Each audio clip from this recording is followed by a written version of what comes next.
Reverend Jesse Jackson of the Rainbow Push Coalition, thanks so much for joining us on Newsmax TV today. Well, it's good to be with you again. We talk so much about a war on poverty not occurring. The war for the wealthy is occurring.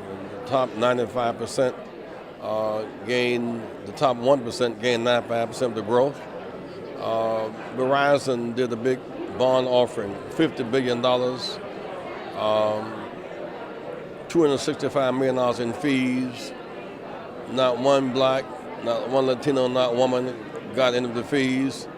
And really no taxes and no jobs. So the fewer are getting more and more, and the more are getting less and less, and that trend must end. Reverend Jackson, a record 46.5 million Americans remain below the poverty line, and the rate remains stuck at 15%.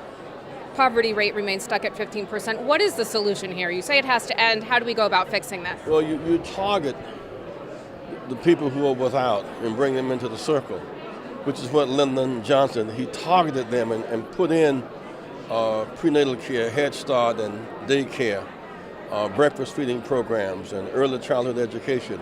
He reduced poverty from 12%, 32% down to 12%. He targeted the poor with a public accommodation bill and a voting rights act. The government did its role to build an infrastructure, but now we bail out the richest banks. Now they've gotten bigger and bigger with more and more money, and they lend less and less. So those who have been targeted have done very well. AIG, $175 billion. Those who got targeted got bailed out. Those who were not targeted have remained left out. And Reverend, to what extent, though, is this a benchmark of Barack Obama's recovery plans? Well, the recovery was significant, but it was necessary, but not linked to lending and reinvestment. So the banks got bailed out, big insurance companies got bailed out. Even the automotive industry, we bailed out the big automotive industry. The number one market now is China, not reinvesting when plants closed in Ann Arbor and Flint and in Michigan.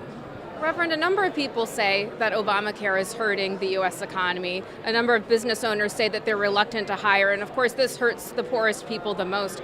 How do you reconcile that this legislation is supposed to be helping those who need it the most, but at the same time business owners say it's actually hurting them? Well, either you care for people or you are indifferent to people, and so care matters more than indifference. Those who are against the Obamacare do not have an alternative plan to cover the sick. One thing we do know about Obamacare, more people are covered now than were covered before. What do 50 million people do who work and can't get paid adequately, who work without health insurance, who catch the early bus or raise other people's children but cannot get basic insurance care? They die early and they become desperate. And so we do know that under President Obama in the last 5 years that we've gone from a net loss of 4 million jobs to plus percentage of jobs. So more people are working, though not enough. More people do have health coverage. The war in Iraq has ended technically, so against great odds, we do see some signs of improvement. And black and African American voters continue to support the president very much. How do you think he's doing in terms of satisfying the expectations of black voters, and how is he doing in terms of making inroads with civil rights? Well, there's great anxiety because the fact is blacks languish at the bottom. The disparities in health care. In big cities, they're closing public schools and laying off teachers and closing trauma units and hospitals, and there's no plan for reconstruction for those who are locked out. There must be some plan for those who are targeted with pain. There must be some plan for rejuvenation. Right now, such plan is not very visible. Reverend, last question for you. Over the weekend, there was a lot of talk about Hillary Clinton possibly running for president. She says she just doesn't know where she is right now on this.